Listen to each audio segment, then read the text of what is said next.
매일 성경과 함께하는 오늘의 큐티 시간입니다. 6월 14일 오늘의 말씀은 역대상 16장 1절에서 22절입니다.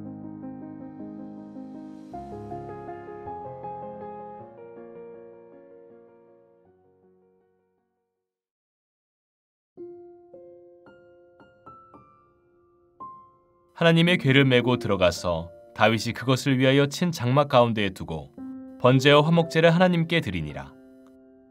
다윗이 번제와 화목제 드리기를 마치고 여호와의 이름으로 백성에게 축복하고 이스라엘 무리 중 남녀를 막론하고 각 사람에게 떡 한 덩이와 야자 열매로 만든 과자와 건포도로 만든 과자 하나씩을 나누어 주었더라.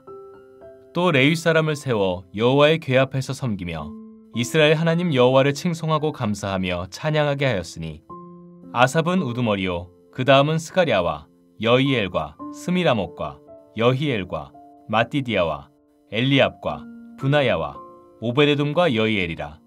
비파와 수금을 타고 아삽은 제금을 힘있게 치고 제사장 분하야와 야하시엘은 항상 하나님의 언약궤 앞에서 나팔을 부니라.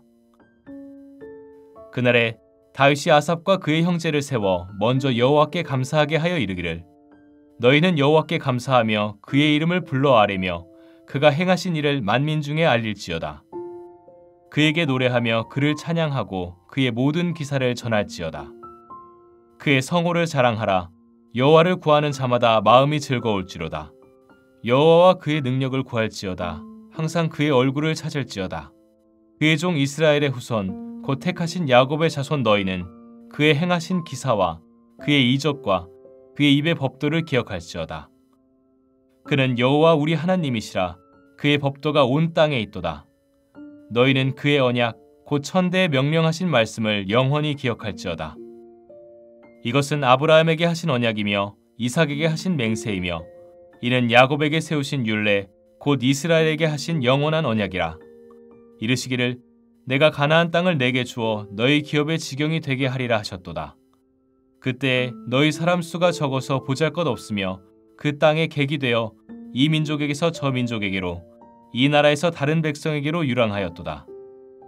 여호와께서는 사람이 그들을 해하기를 용납하지 아니하시고 그들 때문에 왕들을 꾸짖어 이르시기를 나의 기름 부은 자에게 손을 대지 말며 나의 선지자를 해하지 말라 하셨도다.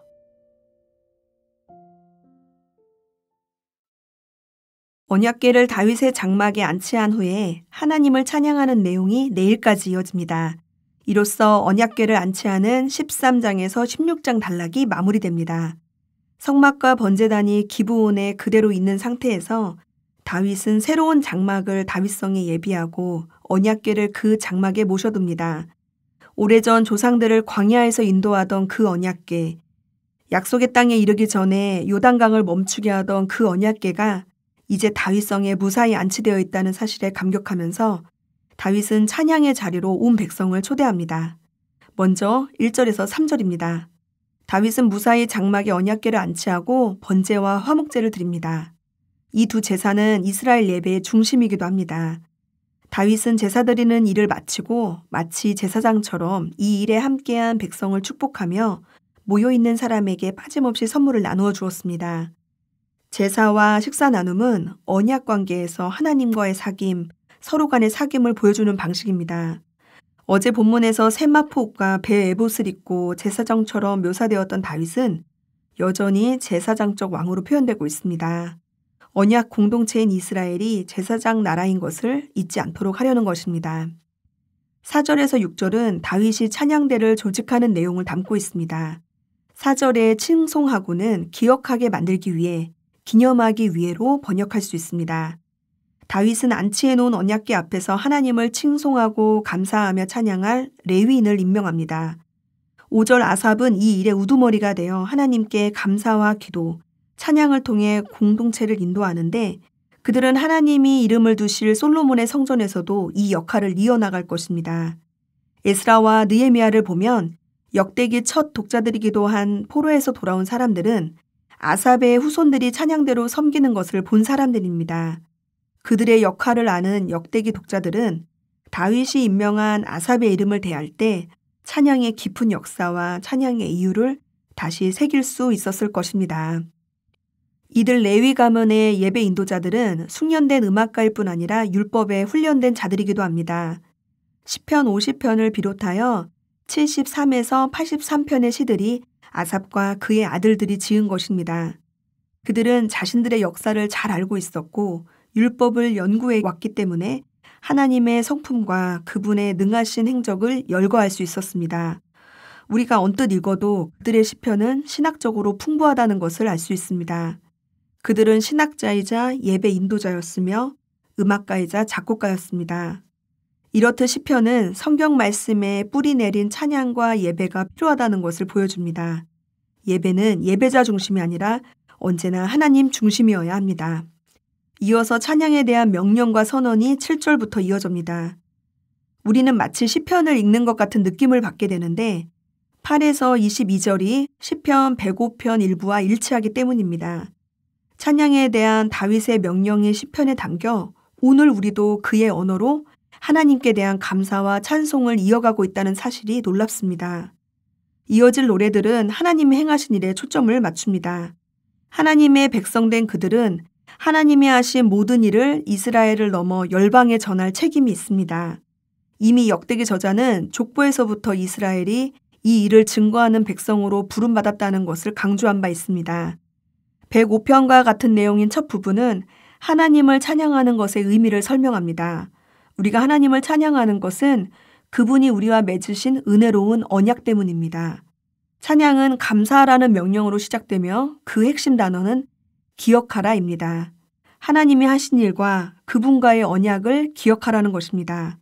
이에 언약의 첫 당사자였던 아브라함과 이삭과 야곱과 같은 족장들의 이야기를 살펴봅니다.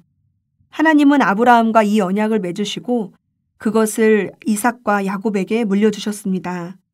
하나님의 과분한 사랑은 이스라엘이 아무것도 아니던 땅 없는 나그네일 때 그들을 선택하시고 구원하심으로 시작되었습니다.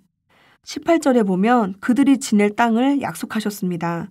뿐만 아니라 유력자들이 그들을 해하지 못하도록 보호하셨습니다. 21절에서 22절은 아비멜렉에게서 아브라함과 사라를 구하신 창세기 20장의 사건을 언급합니다. 아비멜렉이 두려워 아내 사라를 누이로 속인 아브라함에게 하나님은 아비멜렉의 꿈에 나타나셔서 나의 기름 부음 받은 자, 나의 선지자를 해하지 않도록 하시고 사라를 안전하게 아브라함의 품으로 보내주셨습니다. 이 일로 아비멜렉은 아브라함에게 땅을 주고 머물 수 있게 해줍니다. 미약하던 아브라함 때부터 이스라엘의 역사는 찬양의 주제가 되었습니다. 이러한 하나님을 찬양할 뿐 아니라 열방 가운데 증거하고 알리는 것이 시편이 제시하는 이스라엘 백성의 비전이기도 합니다. 이 초기 역사는 역대기를 읽는 첫 독자들의 상황과 많은 부분이 비슷했을 것입니다. 초기 족장들을 이끌어온 하나님의 언약은 영원합니다. 그렇다면 하나님의 하신 일에 대한 기억은 귀환한 첫 독자들에게 하나님이 그들을 위해 하신 일을 떠올리게 하는 역할을 할 것입니다. 그들이 여전히 페르시아의 통치 아래 살고 있더라도 은혜로운 역사와 하나님의 약속을 잊지 말아야 합니다. 조상들에게 은혜를 베푸신 하나님의 도움을 기억할 때 지금도 자기 백성을 돌보실 것임을 신뢰할 수 있게 될 것입니다. 이제 언약궤가 이스라엘 백성의 한 가운데로 들어왔습니다. 이것이 찬양의 주제이자 이유입니다. 통치의 중심인 예루살렘에 하나님의 임재와 통치를 상징하는 언약궤가 놓였습니다. 앞으로 하나님의 백성은 하나님의 말씀으로 통치받을 것입니다. 언약궤가 이곳에 안치되기까지 하나님이 이스라엘 백성을 돌보시고 도와주신 일들은 이스라엘 백성에게 역사가 되어 자손 대대로 기억될 것입니다.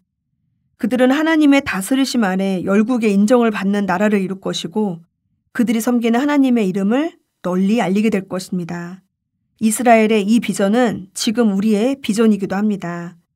이 땅에 복음이 들어오면서부터 지금에 이르기까지 하나님이 하나님의 백성을 조성해 오신 극적인 이야기들은 자손 대대로 기억되어 열방에 증거할 역사가 될 것입니다. 이처럼 성도는 기억을 통해 감사의 자리로 나아가는 사람입니다. 하나님이 하신 일을 기억할 때 은혜에 대한 감격이 일어나고 감사가 터져나올 수밖에 없습니다. 막막한 현실에서 한 줄기 빛을 찾을 수 있는 힘은 과거 나를 인도하신 하나님의 도움입니다. 누구에게나 이 순간이 있다는 것은 하나님이 자비롭고 은혜로우신 분이기 때문입니다. 그런 기억이 지금의 고난과 역경을 다시 볼 수 있는 영적 시야를 제공하고 견뎌낼 힘을 줄 것입니다. 기도하겠습니다. 하나님, 우리와 함께 하시기 위해 오신 임마누엘의 하나님이 우리가 찬양할 이유입니다. 우리가 하나님의 사랑을 기억하고 감사함으로 그 사랑을 열방에 증거할 힘을 얻게 해 주시옵소서. 예수님의 이름으로 기도드립니다. 아멘.